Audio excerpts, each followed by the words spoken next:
that really make sense. And investing's a lot like that. It's not that tough because there aren't that many companies, but you want to cast out all kinds of things.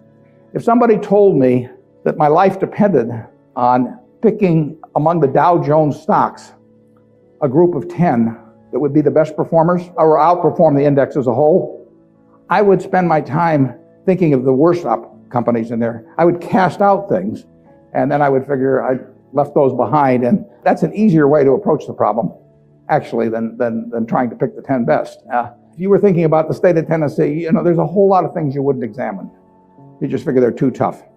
You might decide, car dealerships were too tough. It's always going to be competitive. Who knows whether Ford or General Motors are going to be selling more cars 5 years from now, or whether there's going to be tariffs on foreign cars, or who knows. So you just say, I'll give up on car dealers. I'll think about something else. And that approach that you use there is the same approach you really want to bring to the stock market. You've got 3,000 companies tonight you can look at on the New York Stock Exchange. There's a valuation on every one of them. It'll change tomorrow. You don't have to play. Once a year, if you have 5 good ideas in your lifetime, you get very rich.